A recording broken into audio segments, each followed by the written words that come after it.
जब मैं पढ़ रहा था मैट्रिक में, तो मेरे घर वामपंथी कामरेडों का आना जाना लगा रहता था। वो कामरेड आते थे, एक भगवान शर्मा थे। शहाबुद्दीन साहब मदद किए थे सवाल। और कहीं ना कहीं हमारी जिम्मेदारी भी बनती है, जब आपकी पत्नी एमपी बनी, शपथ लेने के बाद जो संसद प्रतिनिधि का जो लिस्ट जारी हुआ था, तो उसमें बहुत सारे लोग मेरे पास भी भेज रहे थे। कोई उसमें कोई मुस्लिम नाम नहीं। प्रदेश अध्यक्ष थे और उपेंद्र कुशवाहा के साथ छोड़ के आप नीतीश कुमार के साथ आ गए हैं। तो क्या ऐसा परिस्थिति बना, क्या माले को आपने छोड़ा तो आप नीतीश कुमार के साथ चले गए? जबकि अगर देखा जाए 2005 से जब से वो सत्ता में हैं, वो राइटिस्ट विचारधारा यानी बीजेपी सवाल सर, सुनने में आ रहा है कि जीरादेई से आप तैयारी कर रहे हैं। जो सत्यदेव राम हैं, अमरजीत कुशवाहा हैं, अमरनाथ यादव हैं, जो आप स्टार्टिंग का अपना कहानी बता रहे थे, तो उसमें तो आप सब लोग एक साथ काम किए होंगे। बिल्कुल किए हैं, सब लोग मेरे नेतृत्व में ही लोगों ने काम किया है। सबके नेता हम ही थे। कि भारत में जो वामपंथी जो आंदोलन है और जो उनकी इशूज हैं, जो उनके जो मुद्दे हैं, ये राष्ट्रीय परिप्रेक्ष्य में आज के दौर में बहुत प्रासंगिक। अब इतनी ही ताकत है तो कई गो जिला पार्षद है उनके बताइए, कितने मुखिया है भी बता दीजिए। तो अब एक माले जो है बहुत डिटोरिएट किया है, उसका जनाधार। अब कुछ लोगों का बाह पुजवाते हैं कि ये मॉडल, वो विकास मॉडल, अरे उससे कुछ होने वाला है। वो कुछ था कोई मॉडल, पुराना मॉडल, वो अपराध का मॉडल था, आतंक का मॉडल था, भय का मॉडल था। और जितना ही उस मॉडल की बात होगी उतना ही एनडीए मजबूत होगा। इसीलिए अगर विकास की मॉडल की बात,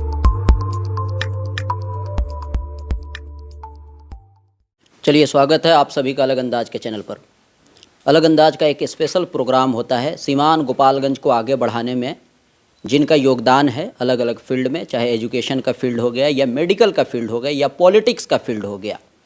सीवान गोपालगंज को आगे बढ़ाने में जिनका योगदान है उन तक हम लोग जाते हैं और उनकी जीवनी को समझने की कोशिश करते हैं कि कहाँ से उन्होंने शुरुआत किया था और अब तक यहाँ तक पहुँचने में किन किन चुनौतियों का सामना करना पड़ा। इसी बीच अभी आप सबको पता है वर्तमान में सीवान से जो एमपी हैं विजय लक्ष्मी देवी, उनके पति रमेश सिंह कुशवाहा जी के पास हैं और साथ ही साथ जो आपका जीरादेई से ये खुद विधायक भी रह चुके हैं। तो ये तो बेसिक चीज़ें पता ही है, लेकिन शुरुआत कैसे हुआ, बचपन में आपको किस फील्ड में इंटरेस्ट था, इन तमाम चीज़ों को जानने की कोशिश करेंगे। और साथ ही साथ 7 तारीख को बिहार के मुख्यमंत्री श्री नीतीश कुमार जी का भी आगमन होने वाला है, उनसे भी रिलेटेड जानने की कोशिश करेंगे और कुछ कुछ सवाल पूछेंगे जो आम लोगों के दिमाग में चलता है। कुछ कुछ सवाल भी हम लोग सर से जानने की कोशिश करेंगे। सर, स्वागत है हमारे चैनल पर। चलिए, आपके अंदाज को अंदाज भरे धन्यवाद। सबसे पहले तो आप मुबारक हो, जीत की हार्दिक शुभकामनाएं। जीतने के बाद ये पहला इंटरव्यू है। चलिए, इसके लिए भी आपको बहुत बहुत शुक्रिया कि देर से आए। जी ठीक। तो मैं ये कह रहा था, बहुत सारे लोगों के पास हम गए हैं, अमरनाथ यादव, ये अवध बिहारी चौधरी, सबके बारे में लोगों ने जाना है और बहुत फ़ायदा भी होता है इस वीडियो से, इस तरह के वीडियो से। तो आपकी शुरुआत कैसे हुई? आपके पिताजी का नाम क्या था? आपने पढ़ाई कहाँ से शुरू किया? और क्या स्टार्टिंग में ही आपको पता था कि हमको नेता बनना है, पॉलिटिक्स में आना है, या क्या ऐसा सिचुएशन हुआ कि आप पॉलिटिक्स में आ गए? देखिए, तो बहुत बड़ा सवाल है और इसका जवाब भी 2-4 लाइन में नहीं दिया जा सकता। लेकिन मेरे परिवार की पृष्ठभूमि ही पॉलिटिकल रही है। मेरे परदादा जी रामदयाल महतो, वो गांधी जी के नमक सत्याग्रह आंदोलन में हिस्सा लिए थे। मेरे खुद दादा राजनीति में नहीं थे, लेकिन मेरे पिताजी के दादा राजनीति में थे। उसके बाद मेरे पिताजी शुरू से ही, वो भी 1942 में जो आंदोलन चल रहा था, भारत छोड़ो, अंग्रेजों भारत छोड़ो आंदोलन, उस आंदोलन के मेरे पिताजी भी हिस्सेदार थे। बाद के दिनों में वो वामपंथी आंदोलन से जुड़ गए और मरने के दिन तक कहिएगा तो वामपंथी विचारधारा ही उनकी प्रधान विचारधारा थी। हालांकि किसी वो कम्युनिस्ट पार्टी के अंतिम दौर में मेंबर नहीं थे, लेकिन आइडियोलॉजिकली और पॉलिटिकली वो वामपंथी थे। ठीक है। और उन्हीं का प्रभाव मेरे ऊपर पड़ा। जब मैं पढ़ रहा था मैट्रिक में, तो मेरे घर वामपंथी कामरेडों का आना जाना लगा रहता था। वो कामरेड आते थे, एक भगवान शर्मा थे छपरा के, जी और एक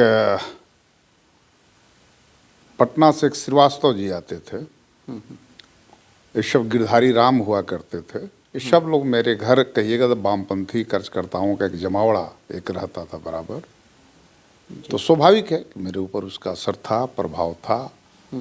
तो छात्र जीवन में ही मैंने सोचा कि भाई हम भी वामपंथी आंदोलन में हिस्सा लेंगे। जी और मैं जब मैट्रिक में पढ़ रहा था उसी समय से ही कहिए तो मैं वामपंथी राजनीति में मेरे राजनीतिक जीवन की शुरुआत हो गई। और लंबे समय तक हम वामपंथी आंदोलन में रहे, CPI-ML में रहे। CPI-ML की जो सबसे सर्वोच्च कमेटी है केंद्रीय कमेटी, उसका मैं मेंबर रहा।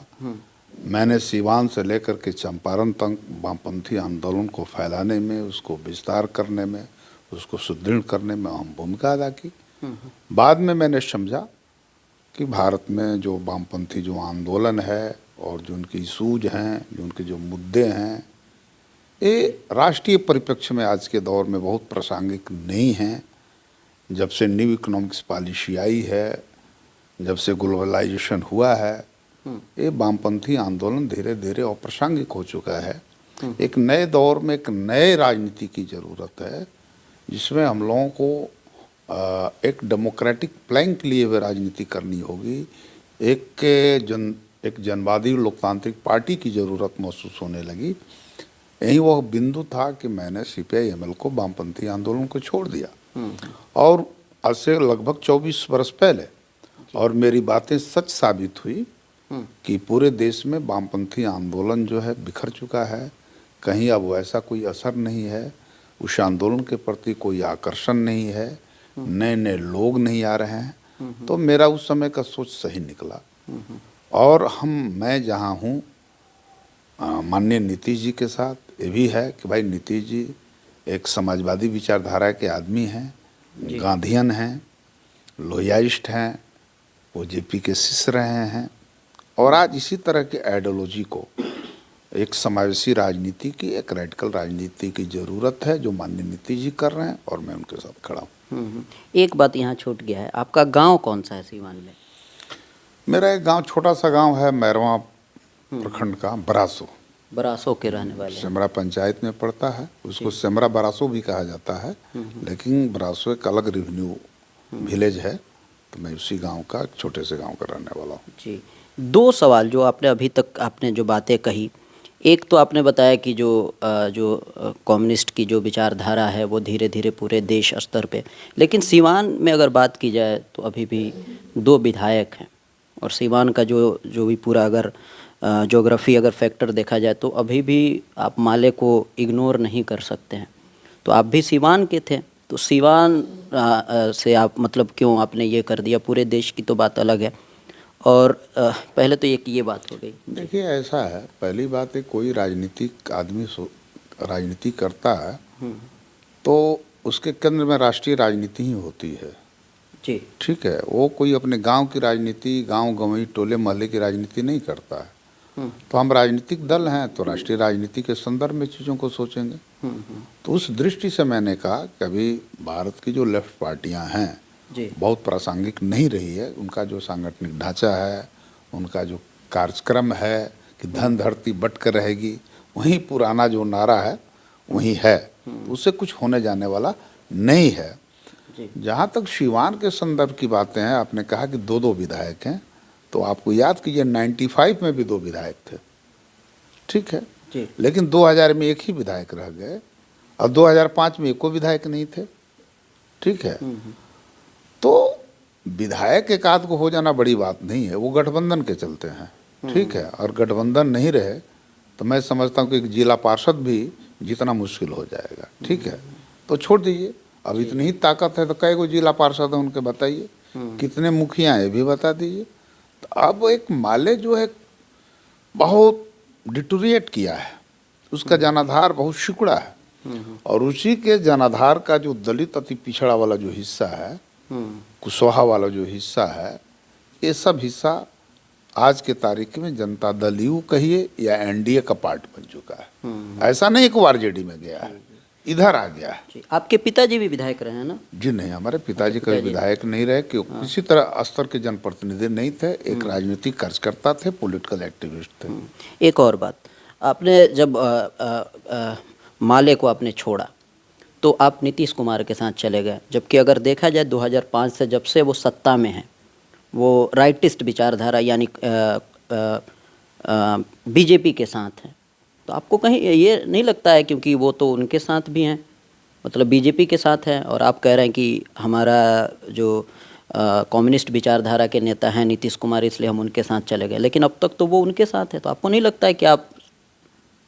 पहले तो हमने ये कहा ही नहीं कि नीतीश जी कम्युनिस्ट विचारधारा वाले थे। सॉरी, सोशलिस्ट विचारधारा की बात मैंने की। मतलब लेफ्ट में तो वो भी एक तरीके से, पहली बात है, इस रूप से लेफ्ट राइट नहीं हो सकता है ना, कि वहाँ हम हैं तो हम राइटिस्ट हो गए, वहाँ से हटे तो हम लेफ्टिस्ट हो गए। देखिए एक चीज़ मैं बता रहा हूँ, आज से कुछ ही दिन पहले, महज 10 महीना पहले जी, माले का एक राष्ट्रीय सम्मेलन हो रहा था पटना में जी, और माले ने दीपंकर जी को चीफ गेस्ट बनाया था, वहाँ मुख्य अतिथि के बात और आमंत्रित किया था। तो क्या उस दिन माने वो राइटिस्ट से लेफ्टिस्ट हो गए थे? सवाल ये नहीं है कि, और इस ढंग से लेफ्ट और राइट में चीज़ों को नहीं बांटा जा सकता है।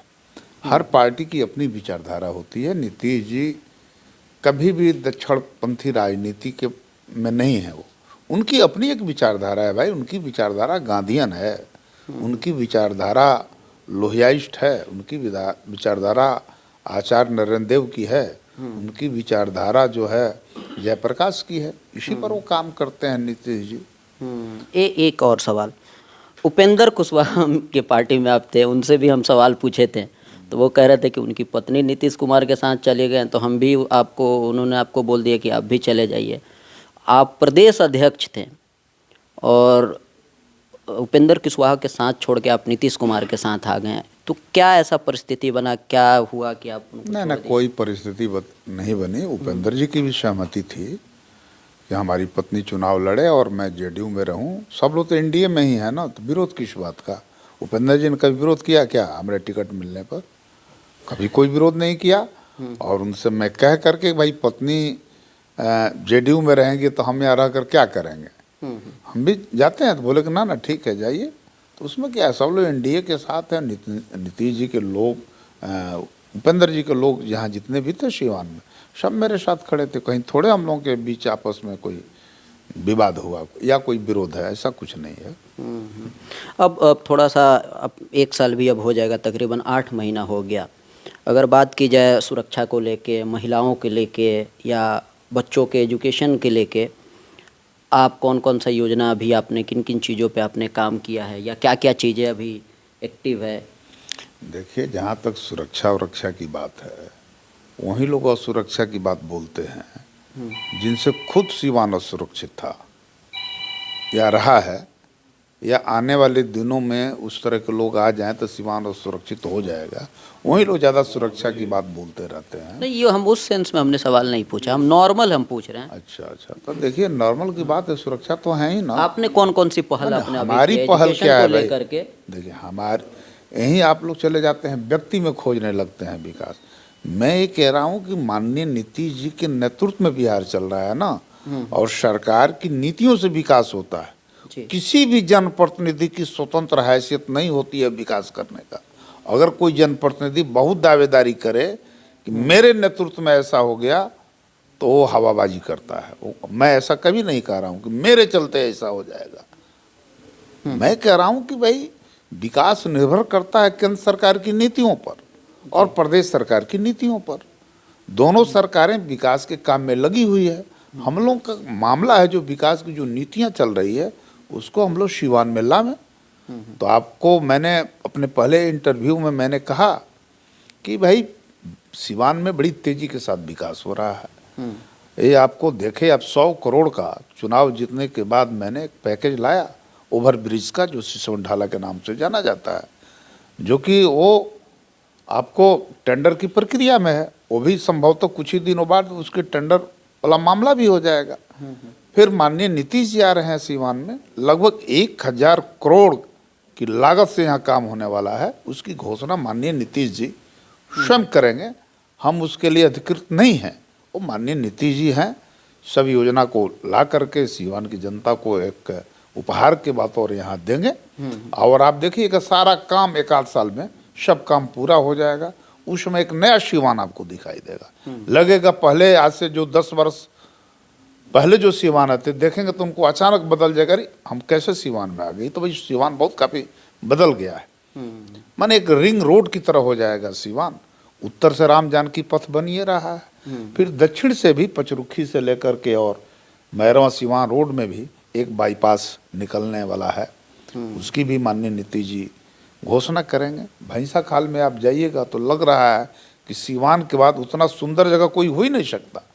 एक टाउनशिप की तरह वो डेवलप होने जा रहा है। वहाँ करीब 2-3 योजनाएं तो वहाँ उसकी बिल्डिंग भी बन चुकी है। बालिका उच्च विद्यालय, आवासीय विद्यालय बन चुका है, वहाँ वृद्ध आश्रम भी बन चुका है जी। और उसी तरह से 17-18 योजनाएं वहाँ पे लागू होने वाली है, क्योंकि वहाँ ज़मीन भी है। तो आने वाले दिनों में आप 1-2 साल बाद जाएंगे तो लगेगा एक नया टाउन है एक जीरादेई में। इस ढंग से पूरा सीवान डेवलप कर रहा है। मेडिकल कॉलेज भी हमें लगता है कि 1 साल के भीतर वहाँ एडमिशन की प्रक्रिया शुरू हो जाएगी जी। इंजीनियरिंग कॉलेज बन ही गया, तो पढ़ रहे हैं उसमें ऑलरेडी बच्चे पढ़ रहे हैं। और न जाने कितने हेल्थ सेंटर बने हैं, है ना। इसका अभी पिछले दिनों माननीय स्वास्थ्य मंत्री जी ने और हम भी साथ में थे, उसका उद्घाटन भी हुआ है, कुछ का शिलान्यास भी हुआ है। सदर अस्पताल में भी पुरानी जो बिल्डिंग बनी है उसका उद्घाटन किया और नई बिल्डिंग के लिए उन्होंने ये दिया। तो ये ढंग से सीवान पूरा तेजी के साथ ग्रोथ कर रहा है। तो ये है सीवान के विकास का एक नया मॉडल, एक नीतीश मॉडल, एक एनडीए मॉडल। इसमें देखिए हम कभी भी विकास को व्यक्तिगत रूप से अपने झोली में नहीं रखते। अब कुछ लोगों का बाह पुजवाते हैं कि ये मॉडल, वो विकास मॉडल, अरे उससे कुछ होने वाला है।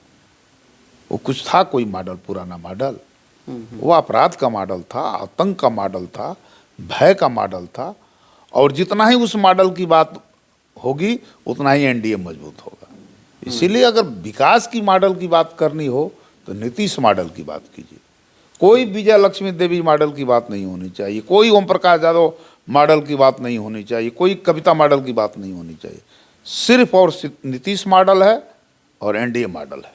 एक और सवाल, और कहीं ना कहीं हमारी जिम्मेदारी भी बनती है, जब आपकी पत्नी एमपी बनी, शपथ लेने के बाद जो संसद प्रतिनिधि का जो लिस्ट जारी हुआ था तो उसमें बहुत सारे लोग मेरे पास भी भेज रहे थे, कोई उसमें कोई मुस्लिम नाम नहीं था। तो कहीं ना कहीं मुझे लगा कि आज मुलाकात हुई है और आम लोगों के जहन में उस टाइम चल रहा था, तो इसका भी जवाब मिलेगा। तो उसमें कोई मुस्लिम नहीं दिखा उस लिस्ट में। देखिए पहली बात यह है कि कोई ज़रूरी नहीं है कि हर जगह अल्पसंख्यक कह करके ही कुछ काम नहीं होता है। हमारे यहाँ पता होगा आपको कि हमारे यहाँ समाज के हर वर्ग के लोग, हर तबके के लोग आते हैं, सबका मैं काम करता हूँ। ये प्रतिनिधि तो जो कार्यकर्ता हैं, जो काम करा सकते हैं, हम हमारा जो ब्लॉक थाने पर जा सकते हैं, जनता की समस्याओं को सुन सकते हैं, करा सकते, वैसे लोगों को बनाया गया। उसके लिए किसी जाति की कोटे की ज़रूरत नहीं है। बहुत सारे लोग अभी बाकी हैं जिनको हम नहीं बना पाए, संभव ही नहीं है। हम कोई जम्मो जेट वो मंत्रिमंडल पुराना तरह हम नहीं बनाना चाहते हैं। हमारे कुछ सिलेक्टेड लोग हैं, वे लोग अपना देख रहे हैं, हमारे सांसद के काम को देख रहे हैं, वो कर रहे हैं। उसमें कोई मंत्रिमंडल थोड़े था कि भाई वो वहाँ से उस जाति से बना करके दिखा दिया जाए। आई जो कुछ लोग दिखावा करते हैं, लेकिन उनके मन में बहुत सेकुलरिज्म के प्रति प्रेम नहीं रहता है। हमने देखा जहाँ जो अपने को सेकुलर पार्टियां कहती है, कितना अल्पसंख्यक चेहरा है, कितना हक उनको मिलता है, कितना अधिकार मिलता है, हम लोग देखें। ठीक है। एक और सवाल, हालांकि आप उसको 2005 से पहले की आप जिक्र करने लगते हैं। 2016 में जब चुनाव हुआ था, आरजेडी और जेडीयू एक साथ आई थी, आप जीरादेई से चुनाव लड़े थे, तो उसमें तो बहुत सारे लोग कहते हैं कि आपका सपोर्ट भी हुआ था। हम डॉक्टर शहाबुद्दीन साहब की बात कर रहे हैं, तो इसको आप किस तरह से लेते हैं? देखिए ऐसा है, वो क्या सिचुएशन था? वो देखिए कब क्या पहली बात परिस्थिति यह है बनी थी? कि उस समय हम चुनाव जीते थे, महागठबंधन से जीते थे। तो महागठबंधन में जितने भी नेता थे, आरजेडी के जितने नेता थे, जदयू के जितना नेता थे, सब एक दूसरे को सहयोग किए थे। जी जी। तो हमें उस समय जो आरजेडी के जो नेता थे हमको मदद किए थे उसमें तो, और पूरी ईमानदारी से मदद की गई थी, इसमें कहीं कोई इफर्ट नहीं था। ठीक है, और गठबंधन तो इसीलिए होता है एक दूसरे को मदद करे। जब कोई व्यक्ति अकेले ही चुनाव जीत जाता तो उसको गठबंधन बनाने की क्या जरूरत है? आज शहाबुद्दीन साहब मदद किए थे? देखिए मैंने कहा आरजेडी की बात, मैंने की आरजेडी के सभी नेता हमारी मदद किए थे। जी जी। तो 7 तारीख का जो प्रोग्राम है उससे रिलेटेड बात कर लिया जाए। तो बता ही दिया मुख्यमंत्री जी के कार्यक्रम के बारे में कि भाई वो अभी जो उनका वर्तमान शेड्यूल प्रोग्राम है वो हेलीकॉप्टर से आने वाले हैं जी। वो लैंड करेंगे करहनू, हुसैनगंज प्रखंड के मचकना पंचायत में। ठीक है, और उसके बाद से वहाँ से बाई रोड जाएंगे भैंसाखाल, फिर भैंसाखाल से आएंगे वो करहनू, फिर वहाँ से जाएंगे पचरुखी, आप पचरुखी से फिर आएंगे पुलिस लाइन हेलीकॉप्टर से, और अंबेडकर भवन में एक जनप्रतिनिधियों के साथ, अधिकारियों के साथ एक समीक्षा बैठक करेंगे, फिर यहाँ से वो पटना के लिए प्रस्थान कर जाएंगे। एक और सवाल सर, सुनने में आ रहा है कि जीरादेई से आप तैयारी कर रहे हैं। देखिए पहली बात है कि हम तैयारी नहीं कर रहे हैं। ठीक है, हमारे पार्टी से, हमारे गठबंधन से चाहे जो उम्मीदवार आएगा उसकी हम पूरी ताकत से मदद करेंगे। सिर्फ जीरादेई ही नहीं बल्कि जिले के 8 जो विधानसभा है, 6 तो मेरे संसदीय क्षेत्र में ही है। जी। तो जो भी एनडीए से उम्मीदवार आएंगे उनकी भरपूर मदद करेंगे, पूरी ईमानदारी से लगेंगे। आज ही से हम लगे हुए हैं कि जो भी कैंडिडेट आएगा उसको जिताएंगे। आप दावेदारी नहीं कर रहे हैं? ना, मेरी कोई दावेदारी नहीं है। रियल अर्थों में अगर सच पूछते हैं तो मेरी कोई डिमांड नहीं है पार्टी से, माननीय नीतीश जी से, जनता दल से मेरी कोई डिमांड नहीं है। तो जिसको भी एनडीए से जिसको भी मिलेगा आप? हाँ बिल्कुल, जिसको टिकट मिलेगा उसको हम मदद करेंगे। ये हमारा राजनीतिक धर्म है, हम अपने राजनीतिक धर्म का पालन करेंगे। अच्छा, एक और बात, हालांकि ये स्टार्टिंग में हमको पूछना चाहिए था।